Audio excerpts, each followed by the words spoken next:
Tonight, we're not talking about monsters hiding in the dark.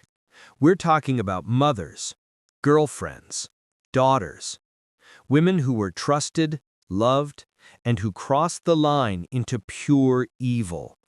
Children tortured, lovers butchered, parents executed in their own homes. These aren't crimes of passion. These are choices, planned, carried out, hidden behind smiles and family photos. In this video, we're looking at 5 shocking cases of women who committed unthinkable crimes. And in some of these stories, the evil was right there in plain sight. Let's begin. A frantic 911 call. A young woman whispers that her parents have been shot. She says masked gunmen broke into the house, tied her up, and executed her mother and father.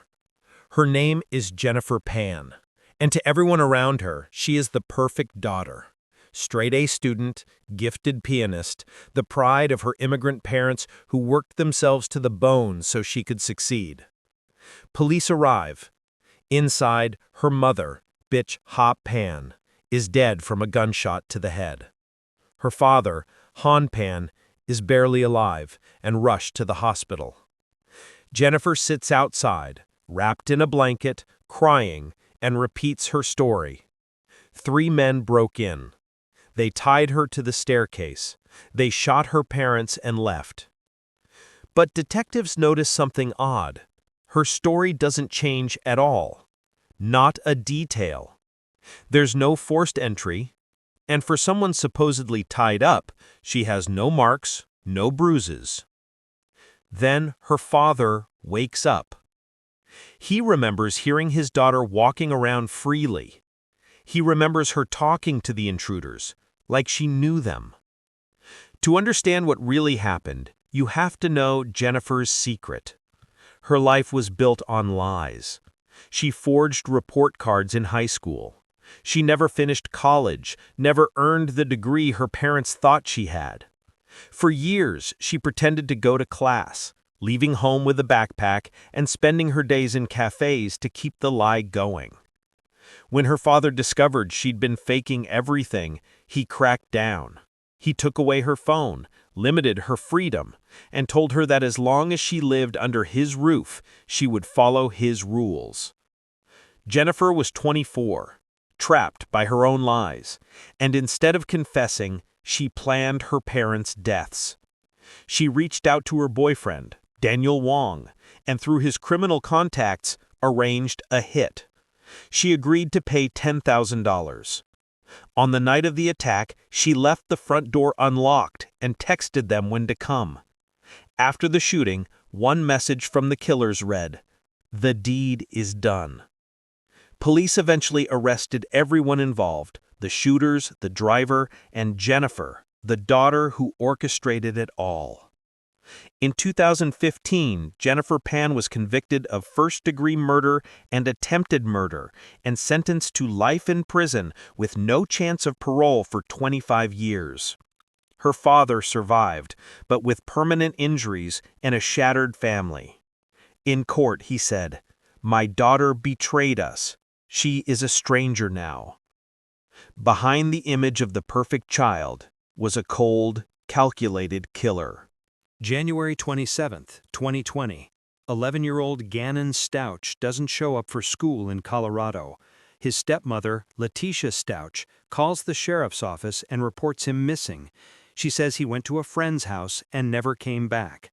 But there is no friend, no planned visit, no neighbor who saw him leave. From day one, Letitia's story starts to fall apart. First, she says Gannon ran away. Then she claims a stranger raped her and kidnapped him. Later, she says she blacked out and someone else took over. Each version is wilder than the last. Meanwhile, detectives quietly search the home. What they find turns a missing child case into a murder investigation. Blood soaked into the carpet, blood on the walls, a stained board under Gannon's mattress. There's so much blood that investigators reach a devastating conclusion. Gannon never left that house alive. While law enforcement and the public search for a missing boy, Letitia is on the move. She rents a van, packs a suitcase, and drives nearly 1,400 miles from Colorado to Pensacola, Florida. Inside that suitcase is Gannon's body. He's later found under a bridge off Highway 90. The autopsy reveals the extent of the violence. He was stabbed 18 times, shot, bludgeoned, his jaw fractured, his skull fractured, his body wrapped in a blanket and tossed away like trash. Letitia is arrested and charged with first-degree murder. But instead of facing the charges, she turns the courtroom into a circus. She accuses random men of rape, claims to have multiple personalities, escapes custody once and tries again. In jail, she smears feces on her cell walls and complains of spiritual attacks. In court, she fires her lawyers and insists on representing herself. She rambles, refuses to cooperate, and seems more focused on drama than on the child she killed. Prosecutors bring more than 900 pieces of evidence. Witnesses describe her need for control, her hatred for Gannon, her anger toward his father. Even her own daughter testifies. On May 8, 2023, Letitia Stouch is found guilty on all counts and sentenced to life in prison with no possibility of parole. Gannon's life ended in fear, violence, and betrayal at the hands of the woman who was supposed to care for him. A 911 call comes in. A little girl is dead, 8 years old.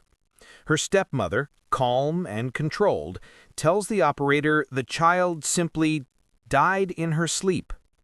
Police arrive at the home and find anything but a peaceful death. In a trash can, wrapped in blankets, they discover the burned body of 8-year-old Imani Moss. She weighs only 32 pounds. Her face is hollow. Her limbs are thin and frail. This wasn't sudden. This was long-term starvation and abuse. At the center is Imani's stepmother, Tiffany Moss, and her father, Iman. To the outside world, Tiffany was a former preschool teacher, a wife, a mother. Behind closed doors, she had turned their home into a prison for one child. Over time, teachers had noticed Imani's bruises, black eyes, and obvious weight loss. Imani confided that she wasn't being fed, that her stepmother hated her. Reports were made. The system stepped in, and then stepped back out. After a prior child abuse case, custody was eventually returned to Tiffany and Iman. It was a deadly mistake. Tiffany isolated Imani from everyone. No more school, locked in a bedroom, almost no food, almost no water, no light. While her biological children were fed and cared for, Imani was given scraps of bread, sometimes moldy, sometimes nothing at all. Over months, Imani grew too weak to stand, too weak to cry. She slowly starved to death alone in that dark room. Around October 24, 2013, she died. Tiffany didn't call 911. Instead, she and Iman tried to burn Imani's body in a metal trash can with charcoal and lighter fluid, hoping to destroy the evidence. It failed. Days later, Iman finally called 911. When officers arrived, Tiffany was cold, emotionless, detached. She spoke barely a word. At trial, she refused legal help and represented herself. She asked no questions, called no witnesses, offered no defense, no apology. Nothing. The jury heard a heartbreaking timeline of calculated starvation and chose quickly. Guilty. Tiffany Moss was sentenced to death, the first woman in Georgia to receive the death penalty in over 2 decades. Imani's short life ended not because of illness or accident, but because the people responsible for her care chose to slowly erase her. Some people watch true crime, some binge it, and some let it consume them.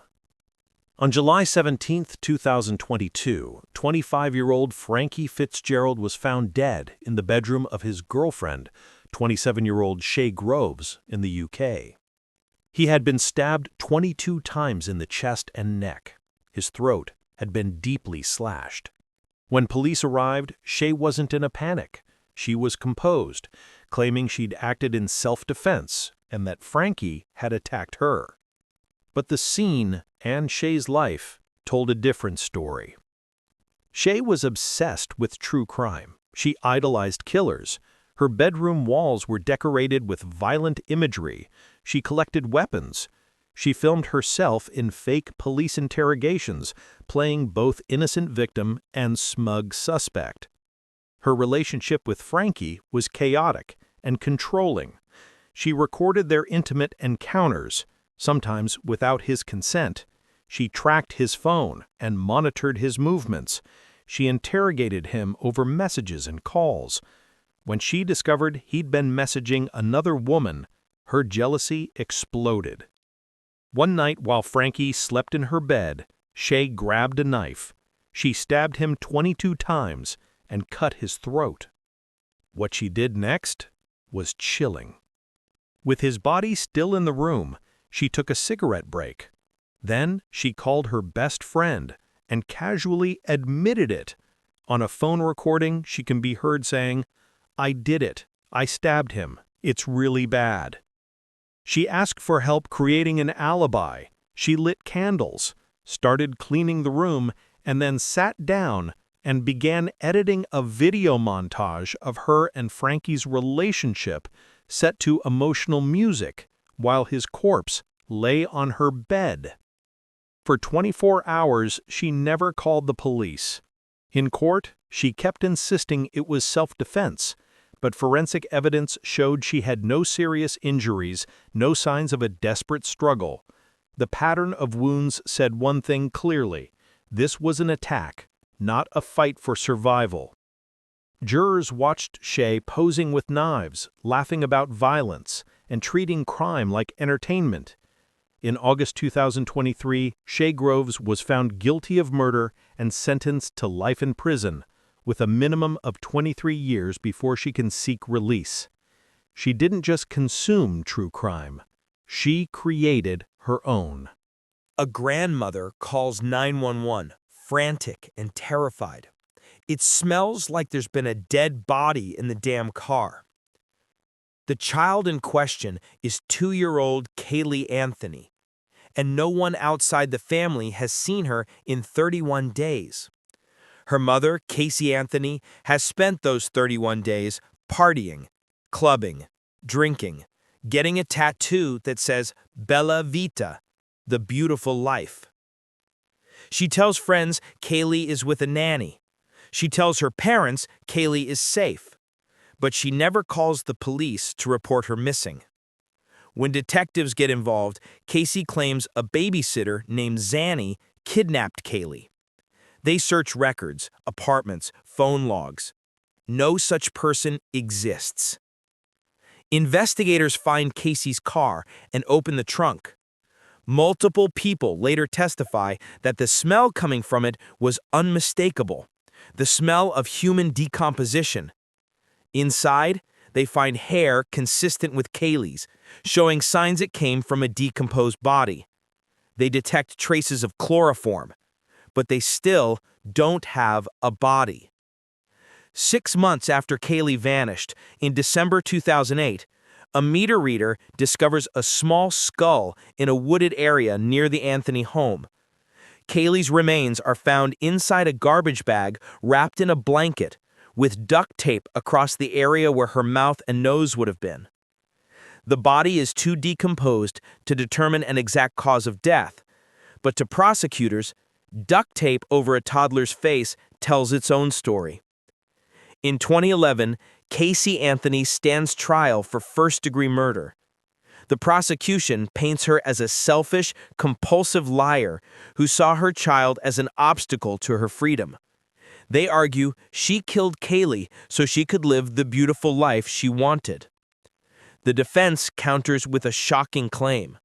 that Kaylee drowned accidentally in the family pool, that Casey's father helped cover it up, that Casey's lies are symptoms of lifelong trauma.